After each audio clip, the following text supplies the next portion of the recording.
Now, why Saskatchewan? It's not because I was educated here and I'm a resident of Saskatchewan. That's not the reason. But there are five very, very good reasons. Why would anyone want to explore Saskatchewan for naturally occurring hydrogen? Reason one, favorable geology. And in the course of my presentation, I will explain to you what is so favorable about Saskatchewan's geology. Secondly, it's a very exploration-friendly jurisdiction. Naturally occurring hydrogen is in its early-most stages of not only exploration, but quantification, measurement, just discovery. So it's very, very early stage. So anyone exploring for naturally occurring hydrogen would want to be in a jurisdiction that encourages exploration, where it's easy to assemble lands that cover a whole tract of potential targets, where there is a government very friendly to exploration processes, where there is the sense of entrepreneurship, construction, and growth. And that is very much Saskatchewan. Number three, there is an exploration infrastructure in Saskatchewan. And by this, I mean legacy data. Two, drilling rigs, seismic crews, pipeliners, all of those things that you need to explore for something and which are readily available. Many of the services and supplies needed to explore for natural hydrogen are already here, because Saskatchewan is the second largest fossil fuel producing jurisdiction in Canada. So all the kit is here. 4, potential markets. There are heavy industries in Saskatchewan. There's a steel mill. There are potash mines. There are uranium mines in northern Saskatchewan. Right next door is Alberta, a large industrial consumer of hydrogen. So the province is well situated. And finally, there's an experienced team. The MAX team consists of professionals like myself who have had decades of experience in exploring for commodities, emerging commodities, and technical challenges. So we're more than prepared to do that.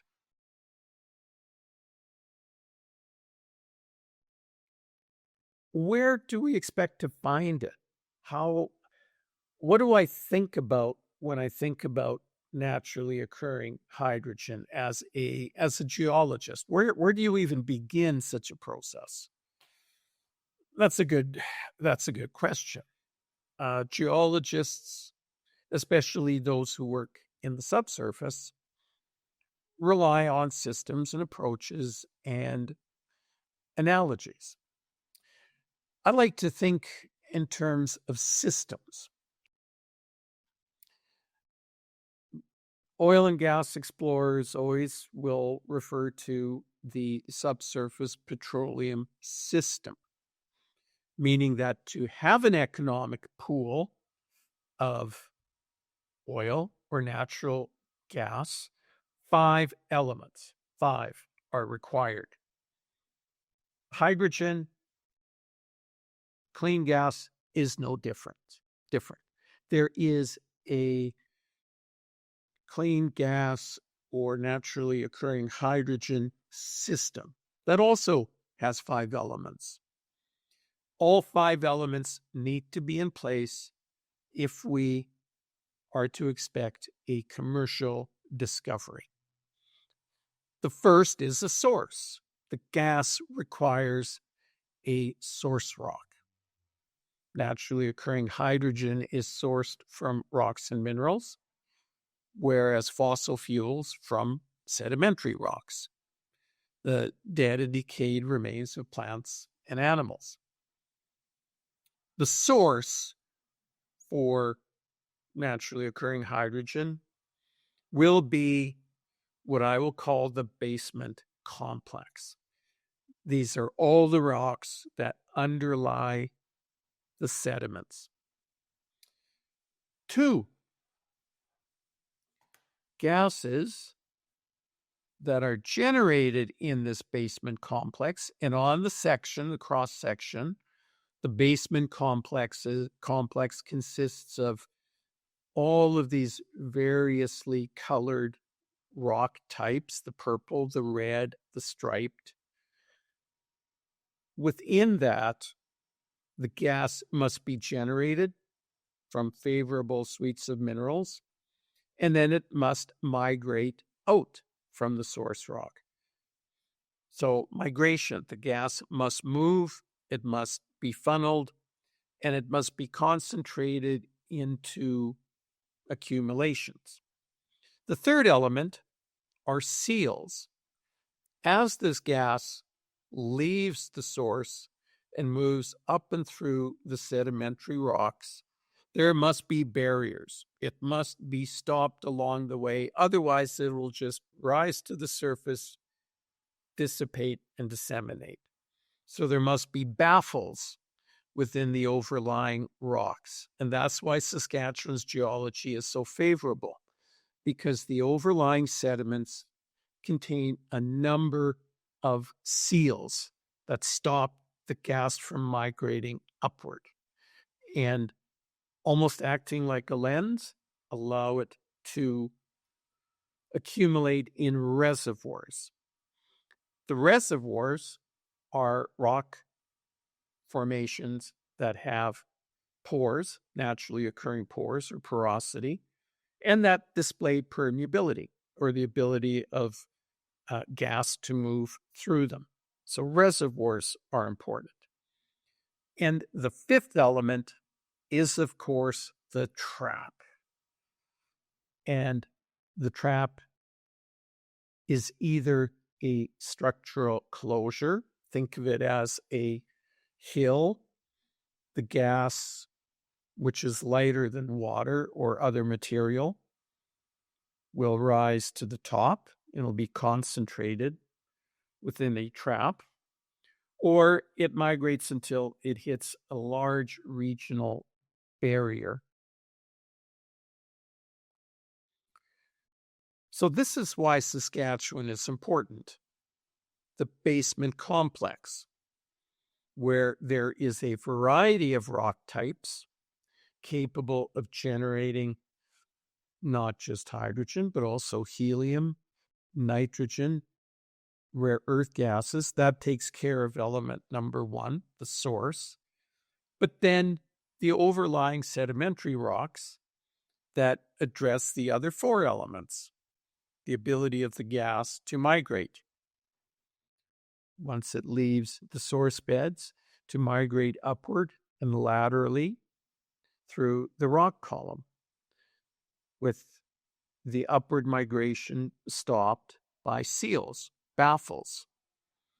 It allows for the formation of structures, and these structures may be closures over top of intrusive rocks, over basement highs, or just naturally occurring sand wedges and sand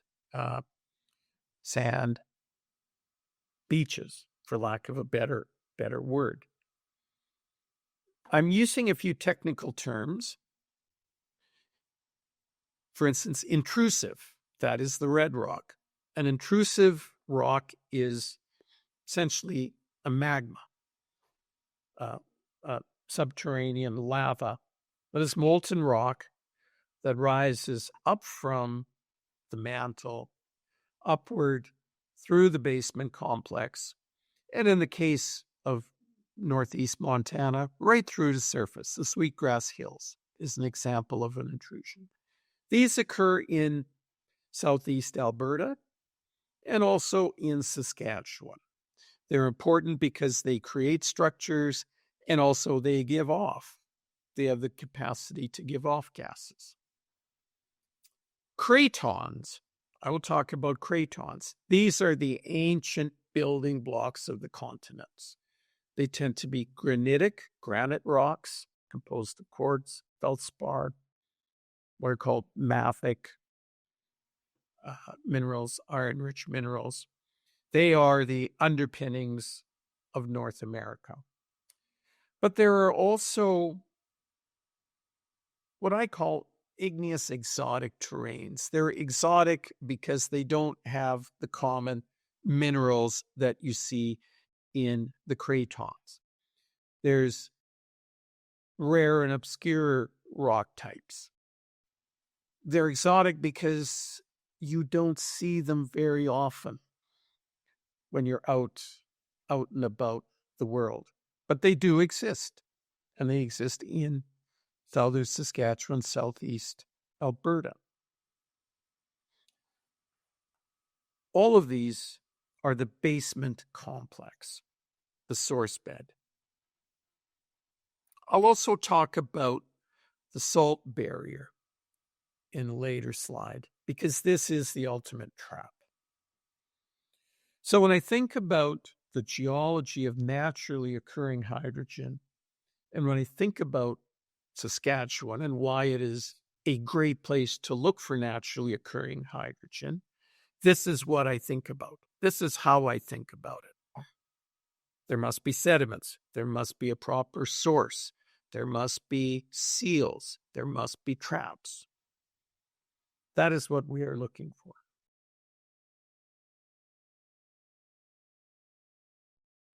This map, if you look at it in detail, you will see these spidery looking features where they wrap around each other. That's a closure. So when I say closure, think of something that is entirely enclosed, different colors. But these are based on regional geophysics. And it is this regional geophysics that provides the initial framing for Max's project areas. The geophysics consist of airborne aeromagnetic and airborne gravity surveys, which have been flown over the past few decades by the federal government, by the provincial government, and also the USGS, U.S. Geological Survey.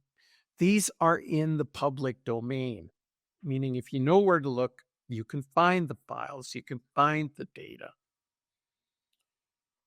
The first step we took was to assemble the data and create an Earth model. And an Earth model is fancy talk for taking these various digital layers, stacking them over top of a base map. The base map in this case is a geographic information system, or GIS, and it allows us to layer them, a layer cake, and then turn off layers, turn them on, and look for the combination of geophysical shapes and colors that allow me, a geologist, to say, aha, look it, right there. That could be an igneous intrusive body, an upwelling of magma through the rock column. That could be a prospect. Each of the projects that we have target a particular circumstance. In this case, a combination of craton in purple, the exotic terrain, which are ancient mountain blocks, oceanic crust systems that have been eroded a billion years ago, but which now are covered by sediments. The airborne geophysics looks through the sediments and allows us to image the basement complex. And it is this science that our permit taking has been based on. Saskatchewan is blue sky country, and anyone who's been here will realize that it's flat. So as a result, you see a lot of blue sky, but it's also a land of entrepreneurs. It is a land of exploration, of taking chances, whether you're a farmer or a miner, oil well driller, a manufacturer, you're taking chances. You're gambling against the weather. You're gambling against markets. You're gambling against resources. It's in the makeup of the people. And this is why Saskatchewan is a good place to look for game-changing economic opportunities and commodities. The exploration-friendly jurisdiction has allowed Max to assemble large blocks of prospective lands in terms of mineral exploration permits. In Saskatchewan, they are called helium and associated gas permits because the province lumps all of those gases together, the clean gas. At the end of our leasing program, there may be up to 2 million hectares of government crown permits that will be under the control of Max. Presently, the permits awarded, that's within what we call the Genesis trend, and here in the Grassland trend, and in Rider 1, it's about 250,000 hectares. But there remains about 1.75 million hectares under review and which may be granted. That will allow Max to be the largest holder of hydrogen-prone and helium-prone mineral permits, definitely in Canada, and maybe in North America. They're easy to administer. They're cheap to hold. They do require exploration. You can't hold them forever. But in terms of mitigating risk, in terms of controlling all possibilities, in terms of maximizing the value to shareholders, this is the way to do it. Again, the lands that we have asked to be posted and the lands that have been granted will make Max the largest holder of permits dedicated to hydrogen, naturally occurring hydrogen exploration in Saskatchewan. This is Genesis in a bit more detail. For one thing, you'll notice these project areas are huge. Genesis is roughly 200 kilometers by about 100 kilometers wide. This is a large, large territory.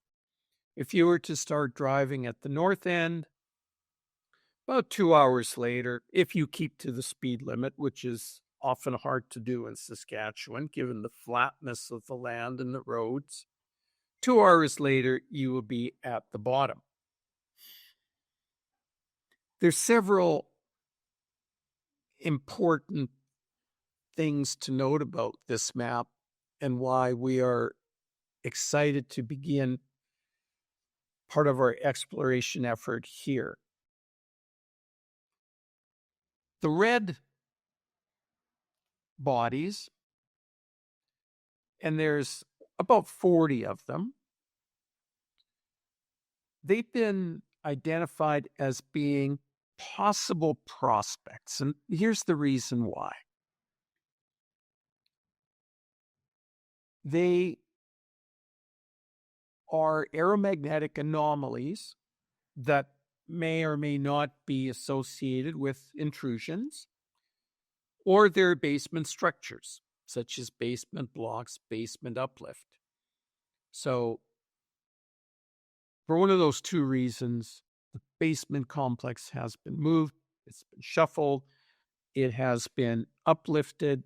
Associated with that will be fracturing, faulting, naturally occurring conduits for the gas to migrate. So each closure, prospective closure, will have some sort of geophysical anomaly associated with it. There's a second thing. Back in the late 1940s and 1950s, when oil companies first began exploring Saskatchewan for oil, the companies conducted huge regional seismic programs. Tens of thousands of miles of seismic done in the late 40s, early 1950s, because they were doing exploration at scale. An immense amount of data. And you could argue, a geophysicist would say, oh, that's so old. What good is it? Well, nowadays, yeah, it is very primitive. It was calculated by hand, dynamite shooting, limited amount of recording. But what it did do is nevertheless, it identified structures. And the structures that the old seismic identified were only the biggest of structures out there. So chances are, on a map from the 1950s, if you saw a seismically defined structure, chances are it's real and it had to be pretty big for the primitive seismic technology of the 1950s compared to today to identify. It's a good database, and guess what? A sixth reason why Saskatchewan's a good place to look? Because since the 1940s, the government has required anybody who does exploration to file and submit their data with the government, and after a certain confidentiality period, that data becomes available to the general public. So to do regional area exploration, and I've worked other jurisdictions, it's probably the only place where you can find this historic legacy data and use it to define hydrogen prospects, structures, helium prospects. All of that is available, and that data has been incorporated in our regional work. The third criterion is the mapping of shallower horizons. While the basement complex in Saskatchewan is very much a frontier. In fact, when people ask me, Steve, are there any frontier areas left to explore in Saskatchewan or Alberta? I have no hesitation in saying, yes, there is. It is the basement complex. It is what is down at the bottom of the rock pile. That is frontier. There have been several 100,000 wells drilled in Saskatchewan. But what is amazing is out of those several 100,000, maybe 1,000, less than 0.1%, have actually drilled down to the basement complex. And those that have, almost all of them were in search of oil and natural gas. However, there are a lot of shallow wells that may not have gone down 2,000 or 3,000 meters, but certainly have gone down 600 to 700 to 1,000 meters, that provide elevation data for shallower marker beds. Well, we've mapped one of those shallower marker horizons, and that tends to act as a good proxy for deeper structures, especially younger, deeper structures, the sort we're looking for. Because when the bottom moves, it pushes everything up to the shallower levels. So the data density increases. Those are the three things we're using to define a prospect along the genesis trend. The other item I'd like to add here is the fact that there is some method to why the genesis trend only extends so far to the east and no further. That's a very good reason. One is geological. The second is the way permits are handed out within the province. Anything to the east of this edge is considered by the province to be the potash commercial zone. Now, Saskatchewan happens to be the Saudi Arabia of potash. It is one of the largest global producers of potash. And those mines are situated out here. The potash is hosted within Middle Devonian evaporite rocks called the prairie evaporite, which consists of salt, NaCl, and potash, KCl, which is mined. The edge of the commercial potash belt corresponds to the eastern edge of Genesis. To the west of there, the salts have been removed. They are not there. They've been dissolved out. Now, geologically, why is this important?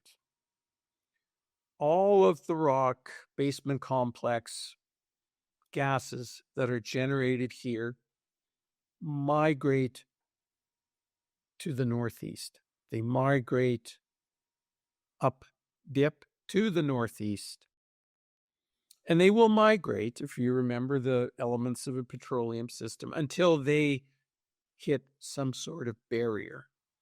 Well, that barrier is the prairie evaporite salt. It's the potash beds. That stops them cold. They can no longer continue migrating up dip until they're released. So we are right up against that regional barrier. If there are gases that are released all of southwest Saskatchewan, and if those gases move to the northeast, that is how far they will go. So if I were to pick one area in the province where these large closures may contain clean gases, it will be along Genesis.